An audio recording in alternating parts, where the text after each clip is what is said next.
विनायकी चतुर्थीनिमित्त गायक सौरभ साळुंखे यांनी आपली गायन सेवा श्रीमंत दगडूशेठ गणपतीच्या चरणी अर्पण केली। श्रीमंत दगडूशेठ हलवाई सार्वजनिक गणपती ट्रस्टच्या वतीनं प्रत्येक चतुर्थीला गणपती बाप्पासमोर एका कलाकाराला आपली कला सादर करण्याची संधी दिली जाते।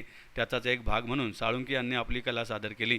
यावेळी साळुंखे यांनी गणेश गीते आणि भक्तिगीते सादर करत उपस्थितांना मंत्रमुग्ध केलं। त्यांना तबल्यावर महेशराज साळुंखे यांनी, हार्मोनियमवर आदिती गराडे यांनी तर टाळाची साथ सचिन दुधानकर यांनी केली। पहाटे 4 ते 6 या वेळात गायनकला सादर केल्यानंतर सौरभ साळुंखे यांच्या हस्ते बाप्पाची आरती करून कार्यक्रमाचा समारोप करण्यात आला। तत्पूर्वी पहाटे 3 वाजता गणपती बाप्पाला ब्रह्मनस्पती सुप्त अभिषेक करण्यात आला, तर सकाळी 8 ते दुपारी 12 या वेळात गणेश याग करण्यात आला। दगडूशेठ गणपतीसमोर कला सादर करण्याची खूप वर्षाची इच्छा आज पूर्ण झाल्याच्या भावना व्यक्त करत सौरभ साळुंखे यांनी ट्रस्टचे आभार मानले। नमस्कार, मी गायक सौरभ साळुंखे। आज खरंच खूप भाग्याचा दिवस आहे माझा। आज विनायक चतुर्थी आहे आणि आज मला इथे स्वराभिषेकाच्या वेळेस मला माझी गायन सेवा करायचा मला संधी मिळाली। खरंच खूप दगडूशेठ हलवाई या ट्रस्टचे खूप खूप आभार।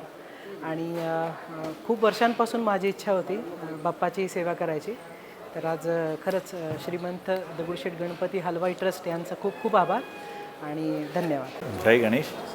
श्रीमंत दगडूशेठ हलवाई गणपती बाप्पांच्या मंदिरामध्ये आज विनायकी चतुर्थीनिमित्त पहाटे ब्रह्मनस्पती सुप्त अभिषेक हा संपन्न झाला आणि त्याचप्रमाणे गणरायांची स्वरपूजा ही प्रसिद्ध गायक श्री सौरभजी साळुंखे यांनी बांधली।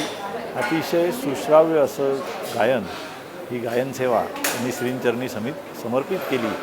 आज विनायकी चतुर्थीनिमित्त मंदिरामध्ये गणेशाग, अभिषेक अशा धार्मिक कार्यक्रमांचं आयोजन केलेलं आहे। भक्तांची बाप्पांच्या दर्शनासाठी या ठिकाणी सकाळपासूनच गर्दी होऊ लागलेली आहे। आपल्या सर्वांना विनायकी चतुर्थीच्या हार्दिक शुभेच्छा।